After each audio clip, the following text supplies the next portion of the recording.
Hello, guys.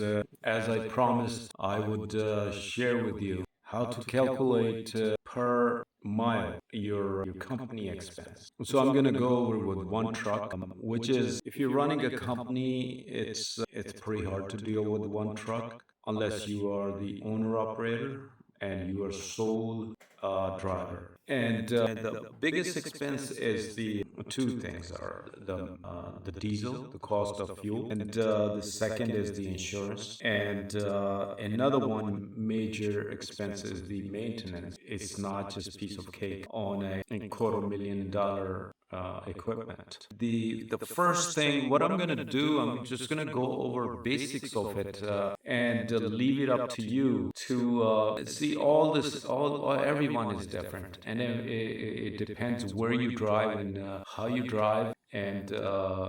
What's your configuration of the company? It all matters. So I'm just gonna go over like a basic setup.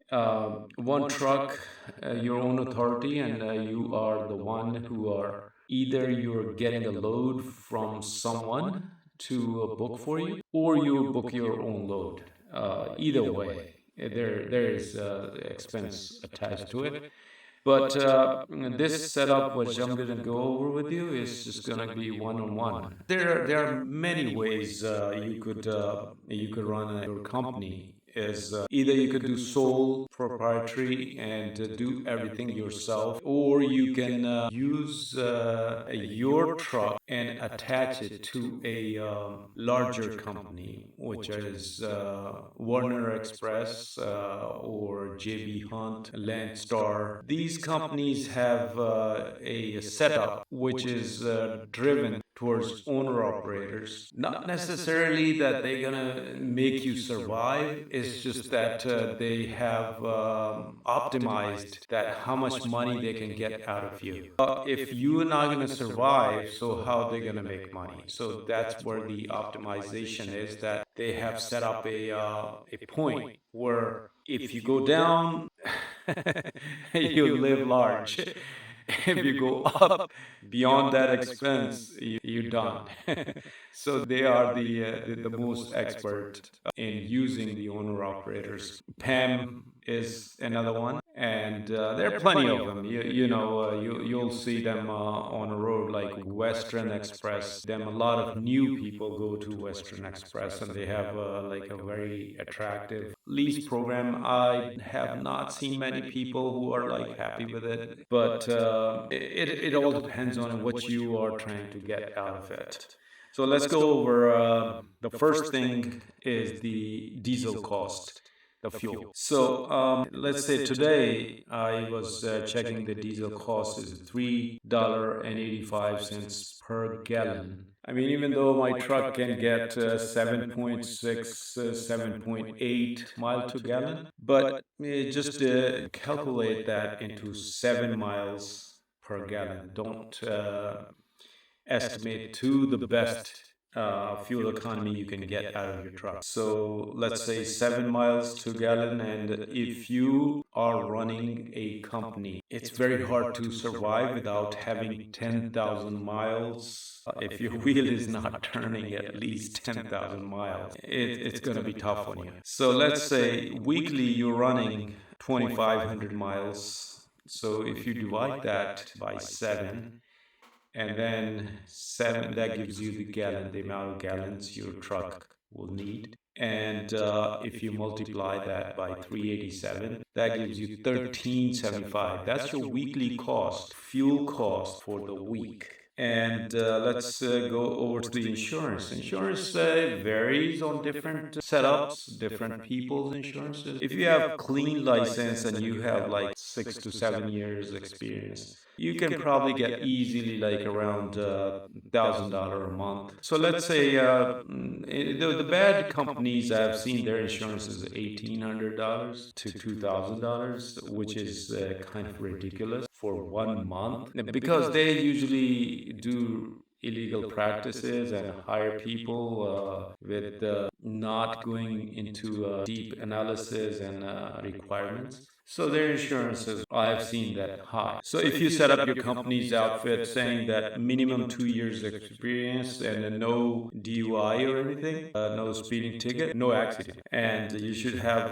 close to $1,200 a month. Let's say we're gonna go over $1,400 a month, and then you're gonna divide that $350 weekly. So the insurance cost is a big number. Then another big number is the maintenance. That is your oil change, your fluids, your tires, brakes, clutch, belts, and bulbs and lights and everything else comes into it. A lot of companies, we can go over one by one and calculate it and per mile cost. So it comes out from somewhere from 5 to 14 cents per mile. So a lot of companies recommend you taking 10 to 14 cents per mile towards your maintenance when they calculate your settlement. That way you're not going under as you have to do a clutch or something. And so let's say I'm just going to go over an average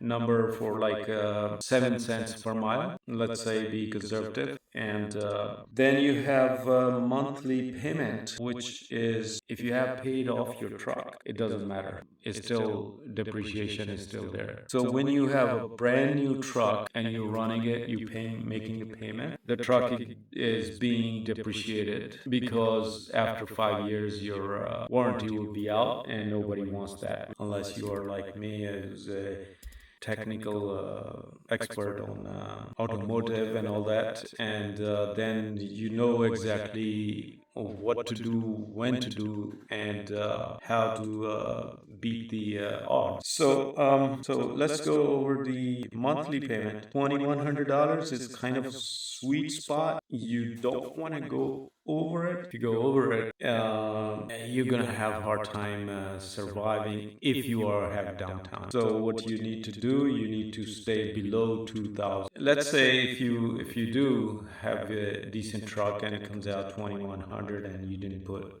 a lot of down payment or anything, so then it comes $525 weekly. The permits, registration is usually if you do all these states, interstate. It all depends really, but how many miles you have driven in certain state, and so the average number, so it comes out around $2,000 a year, and which comes out with a couple other permits, like Kentucky wants a permit, and Oregon wants, New Mexico wants their permit. So let's say that's like $41 per week. Now you have highway taxes. That's another BS.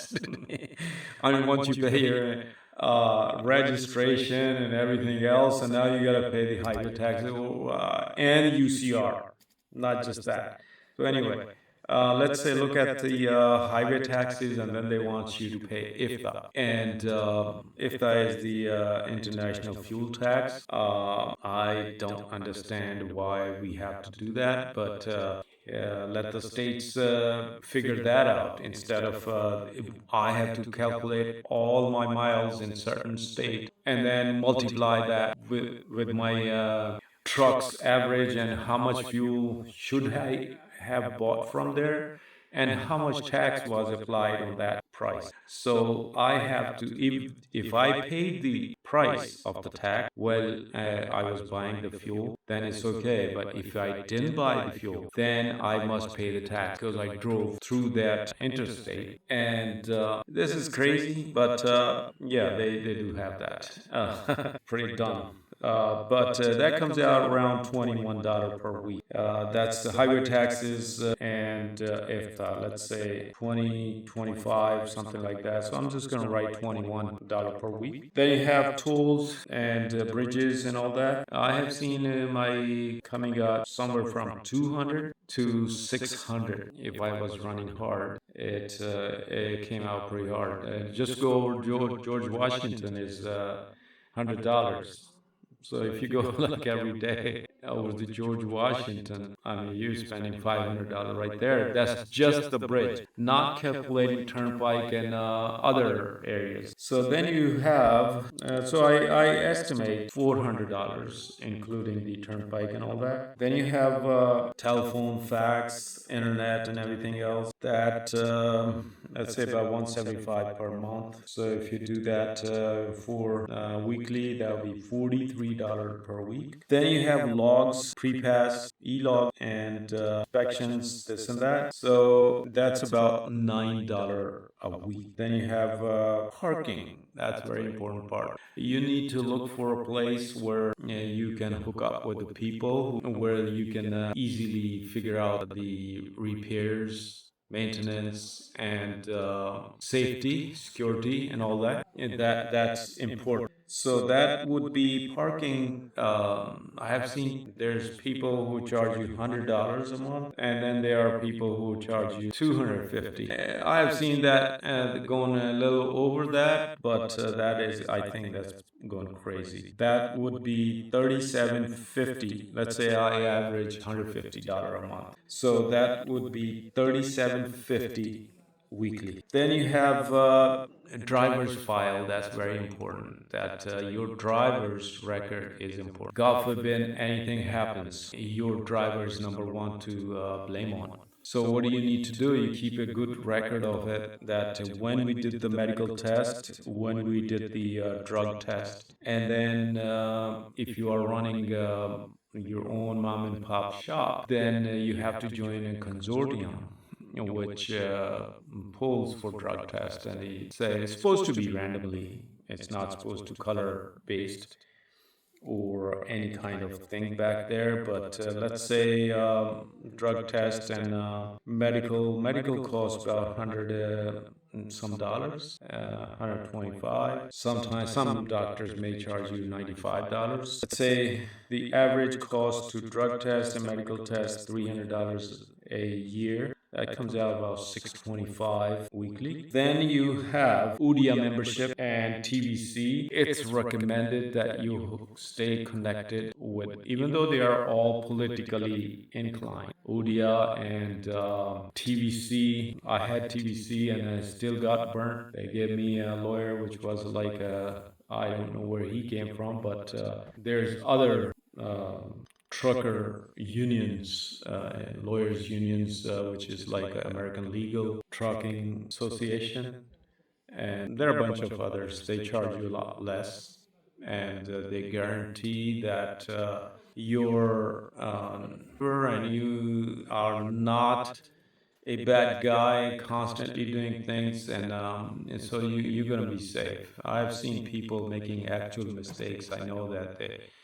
but they have been able to save them from that bad name. Because if you get a bad name, then you're done. Your driver professional career is over. Then you have a load board and update informations. That is very important. Now, a lot of people say, okay, I can buy internet truck stop a load board for like $37 a month. I mean, yeah, you could. All you do is just look for it and you search, and it doesn't give you any parameters, analytics of market. So you need to get a little better load board, which will give you the detail of market where you're sitting, and then it will also let you know how many trucks are posted in that area and how many loads are available in that within 100-mile radius, whatever your gig is. And so that is very important. You need to have a good load board which gives you analysis and everything for the last 2 weeks. That also calculates the fuel cost, current value of the fuel cost. So you don't have to calculate your load cost. If you run that load, what's going to cost you, you can figure that out quickly. And so that, let's say, if you get a cheaper load board, that's like $50 a month. But if you get expensive, that's $300. So let's look at a good number is around $200 a month. That's $50 weekly. All right. And now the not the last, but there are other small expenses. I'm not going to waste your time on it. Authority and UCR and your up-to-date company information. That your LLC, whatever you have done. So that needs to be updated and permits need to be updated. And those costs are around, let's say, about $300. And if you are in around $300, that means you are paying. That's $300 for the year, right? So let's say that's about 625 per week. So that is your basics of what's gonna cost you to run a trucking company as a owner operator. I mean, you could do other ways. There are other ways. All these calculations and transactions, they are handled by Landstar. Landstar does it pretty good, but like I said, they have optimized that. How much money can they get out of you before you really fall? So I mean, it's up to you. If you're just getting into owner operator, better to deal with someone else, hook up with them, get burnt a little bit, and get rough. And after a year or so, then you do your own authority and all that. And I would not recommend doing your own authority as soon as you start driving. Just getting authority and hiring a driver and expecting everything goes smooth, it's not going to happen. It's very hard to find a trustworthy driver. And number two, when you are looking at yourself, you don't really have to figure out your cost. You're looking at the company cost. But when you are hiring someone else, now you gotta look at the driver cost.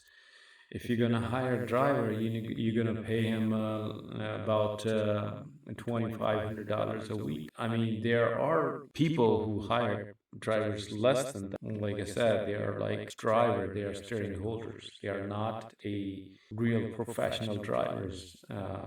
No education, no nothing, and if they get in trouble, you gotta your company's on the line. So do your due diligence when you hire driver. And then the fuel cost is another thing. When someone else drives, your fuel cost goes up. And many other factors I can go over and over. But let's just stay with this for now. And we'll figure out per mile, per week expense of the company. So the net of altogether comes out about 3,053 and 75 cents. If you divide that by 2,500 miles, let's say if you drive 2,500 miles, your cost is $1.22 per mile. That's your bottom line. You can't do business if you're not making at least $1.25. That's your cost of the truck, not calculating the driver expense. Let's say if you do add the driver expense, a decent driver will cost you around 75 cents a mile. And so you're looking at $1.22 plus 75, that's $1.97. That's almost $2 per mile. That's the cost of the running a truck. And you as a CEO, not the owner operator. So, so just these are the basic numbers. I'll do how to book a load in the toughest market and how to keep up with the maintenance more efficiently and effectively in the tough market. Thanks for watching. I really appreciate subscribing. God bless you all. Be safe out there.